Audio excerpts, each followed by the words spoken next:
수술 결과에 불만을 푸는 50대 남자가 한 서울대학병원에서 흉기 난동을 부르는 일이 또 벌어졌습니다. 자, 이 사건 경과를 좀 한번 살펴보도록 할까요? 네.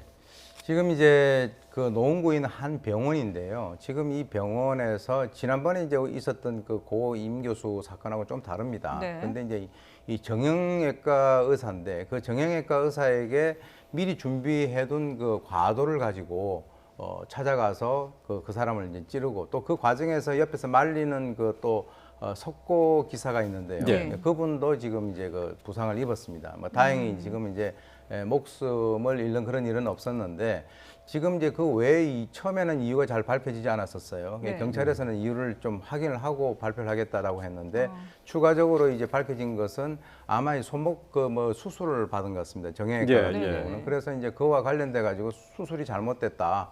그래서 이제 그 두 번에 걸쳐 가지고 이제 손해배상 청구를 했는데 결국은 그 재판 과정에서 이제 패소를 했다라고 그래요. 예. 통상 저런 유형에 있어서의 여러 가지 어떤 사건이라든가 하는 것들은 주로 이제 있는 것인데 저렇게 뭐 와서 그 어떤 법적으로 이의를 제기를 한다든지 또는 뭐 말로 이렇게 항의를 한다든가 그런 것이 아니라 칼을 준비해 가지고 저렇게 직접적으로 그 의료진에게 공격을 했다라고 네. 하는 그런 측면에서는 최근에 이제 발생이 되고 있는 그 여러 가지의 그 유사한 형태와 우리가 그 비교를 해봤을 때 네. 상당히 우려되는 그런 상황이 지금 현재 예. 발생을 하고 있다라고 봅니다. 예. 자, 그런데 지금 이 환자가 휘두른 흉기에 이 정형외과 의사가 치명적인 손가락 절단 피해를 입었다고 하는데요. 당시 상황 한번 들어보겠습니다. 휘두르는 흉기를 피하면서 왼손으로 잡았어요. 잡고 이제 좀 실랑이를 하는 과정에서 왼손 엄지 손가락 좀 심하게 다쳐서 경찰이 오고 나니까 이제 그 흉기를 바닥에다 내려놨다 하더라고요.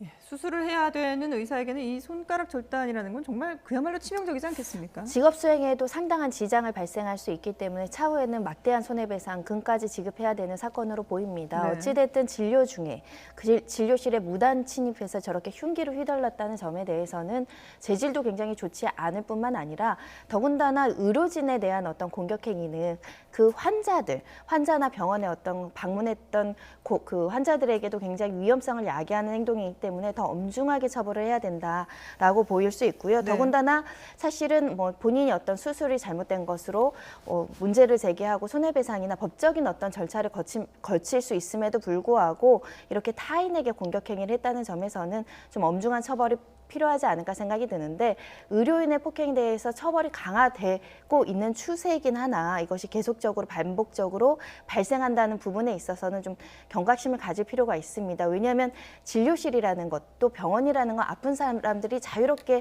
드나드는 민원인을 직접 상대하는 공간인데 저러다 보면 이제 병원 내에서도 뭐 어떤 그 소지품 검사라든가 이런 것들을 실시할 수밖에 없는 네. 사회적 불안을 또 조장하는 행동이기도 합니다. 예. 자, 뭐 이러한 병원 안에서 수술이나 처치에 불만을 품고 난동이나 이제 폭행을 하는 사람들을 예방하기 위해서 소위 임세원법이라는 것을 만들었는데 이것도 사실은 실제 현장에서는 무력하다는 뭐 그런 얘기가 나올 수밖에 없겠어요. 왜 그러냐면 지금 이제 그 의료협회에서 그 하나의 그 이의를 제기를 하고 있습니다. 물론 이제 임세원법이 만들어져 가지고 지금 그 의료 행위를 하는 의료인들에 대해서 보호를 해주겠다라고 하는 것에 대해서는 뭐 근본적으로 모든 사람들의 그 의견이 일치되고 있는 그런 상황입니다. 네. 예. 그 내용들을 보게 되면은 이제 진료실 폭행 그 가해자에 대해서 처벌을 강화하는데 만약에 의료인에게 상해를 입히면은 7년 이하의 징역하고 1,000만 원 이하의 벌금을 갖다가 내리도록 돼 있고요. 또 그리고 이제 음주 상태로 폭행을 했을 때는 그 처벌 감경을 배제한다. 왜냐하면 주로 이제 폭행 같은 경우는 처벌을 감경하는 그런 경우가 많거든요. 예. 그리고 이제 반의사 불벌죄 적용을 배제하겠다라고 하는 것이 주요 내용인데 지금 이제 의사협회에서는 바로 이제 반의사 불벌죄라고 하는 여기에 대해서 여러 가지 어떤 문제를 제기를 하고 있습니다. 그것은 뭐냐?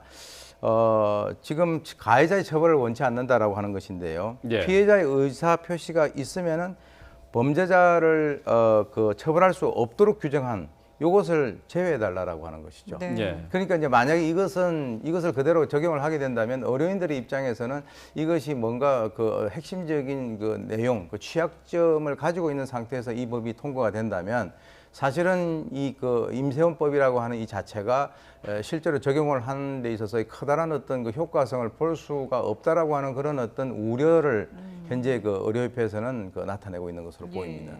지금 이런 의료계의 목소리까지도 좀 담아낼 수 있는 그런 실질적인 방안을, 대처 방안을 좀 고민해봐야 되지 않을까 싶습니다.